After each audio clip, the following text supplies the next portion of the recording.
वो पिछले दिनों चीते भारत आए थे तो मैंने चीते से भी पूछा, मैंने कहा तुम भारत आ रहे हो, तुम्हें यहां आते हुए डर नहीं लगा? बोले नहीं, हम वहीं से बीजेपी ज्वाइन करके आए हैं। एक आदमी मिला, बोला यार ये मोदी जब से आए देश 500 साल पीछे चला गया। मैंने कहा योगी को आने दे, त्रेता युग में ले जाएगा।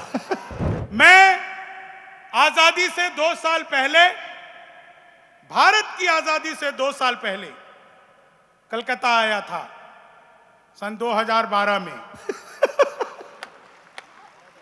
हाँ, हम 14 में आजाद हुए ना। और बंगाल की आजादी के बाद पहली बार आज आया हूं आप लोगों के सामने। क्या बढ़िया आप लोग सुन रहे हैं। आज जैसी मैं एयरपोर्ट पर उतरा, बाहर निकला, 2 लोग आपस में गाली गलौज कर रहे थे। मुझसे रहा नहीं गया, मैं उनके पास गया, मैंने जाकर उनको समझाया, तब मारपीट हुई। बिहारी आदमी अगर किसी को ठीक से समझा दे तो मारपीट तय है। अच्छा, यहां पर भी मैं जानता हूं, भले ही बहुत सारे लोग यहां पर बैठे हुए हों राजस्थान के, लेकिन कलकत्ता में जितने बिहारी हैं भाई साहब, हाँ ये सीटी तुम्ही ने बजाई होगी। बजाने की जरूरत नहीं थी, हम हरकतों से ही पता चल जाता है। नहीं, सच बता रहा हूं, यहां पे कलकत्ता में जितने बिहारी हैं उतने तो बिहार में भी नहीं बचे। इसमें हमारी कोई गलती नहीं है। अच्छा, सारा कसूर कलकत्ता वालों आप लोगों का। बड़े बड़े पांडाल लगाते हो, कीर्तन मंडली बुलाते हो, फिर भजन करवाते हो, राधे राधे जपो चले आएंगे बिहारी, राधे राधे जपो चले आएंगे बिहारी, राधे राधे जपो चले आएंगे बिहारी। अब कलयुग में वो बिहारी आ नहीं सकते, हमें ट्रेनों में ठुस ठुस कराना पड़ता है। तो हमारा तो मामला अद्भुत है। पॉलिटिक्स पर मैं कोई बात नहीं करूंगा।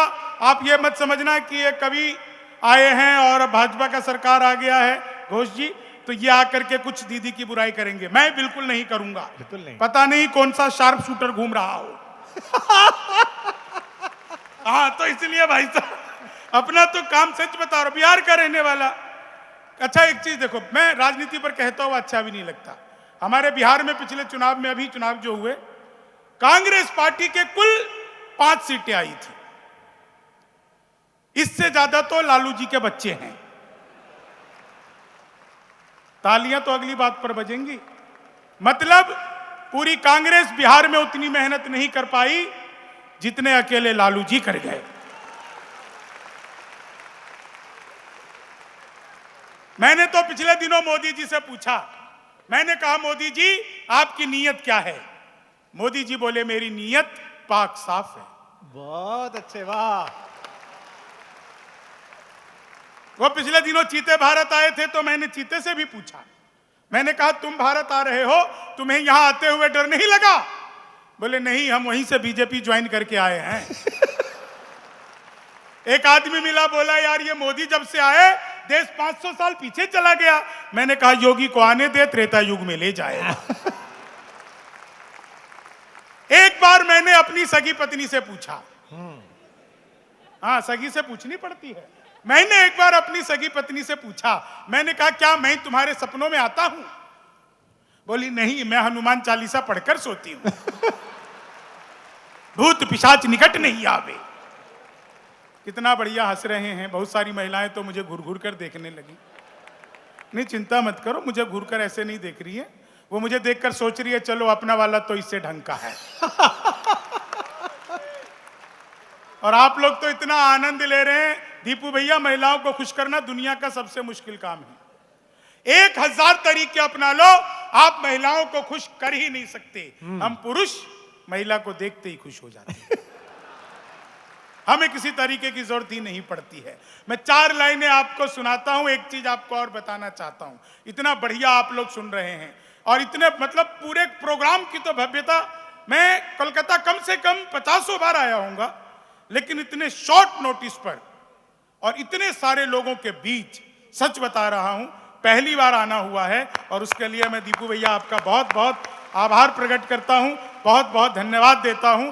और यहाँ पे सारे ये भी देख करके ताज्जुब हो रहा है, कितने सारे राष्ट्रभक्त लोग और आप लोग, मतलब इतना समय लग गया हमें यहाँ पर आने में, ये भी हमें ताज्जुब लग रहा है सोच करके, इतने सारे लोगों को इकट्ठा होने में। 4 लाइन सुनाता हूं, आप लोग सुनिएगा। मैं इधर सुना रहा हूं, पीछे कुमार जी चाय पी रहे हैं। बेटा ऐसा है, किसी को भी रोक, मंच पे चाय वाले को मत रोक। जिसने चाय वाले को रोका उसकी दुकान पे परमानेंट शटर पड़ा है, ध्यान रखना।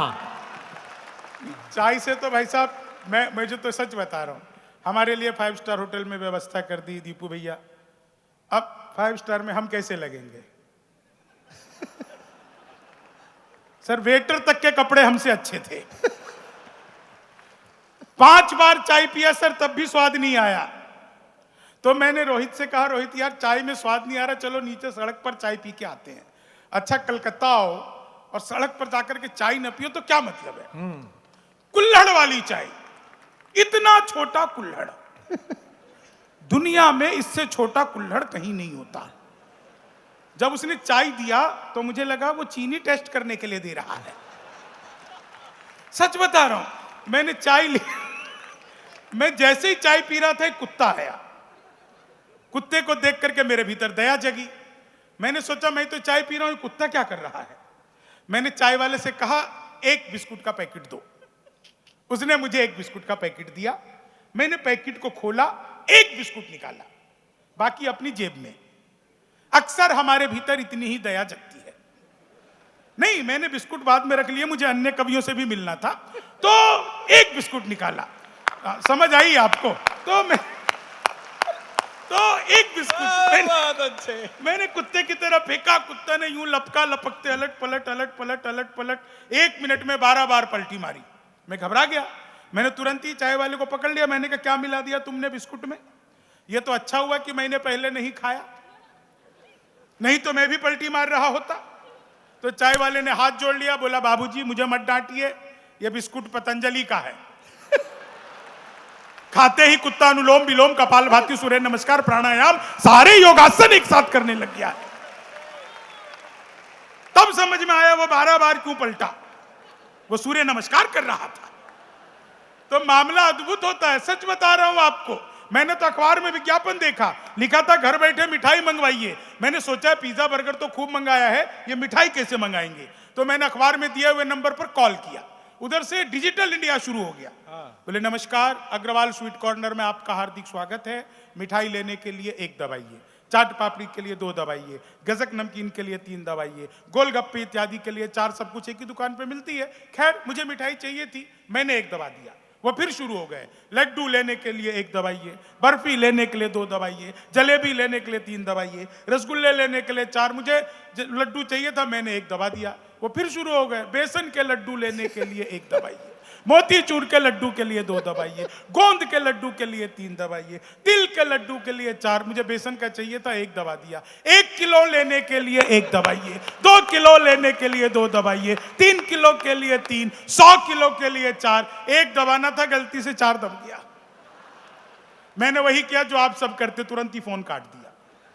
1 मिनट बाद कॉल बैक आ गई, बोले नमस्कार हम अग्रवाल स्वीट कॉर्नर से बोल रहे हैं, आपके यहां से 100 किलो बेसन के लड्डू का ऑर्डर है, मिठाई किस पते पर भिजवानी है? मैंने कहा देखो भैया, ये फोन किसने किया मुझे तो पता ही नहीं।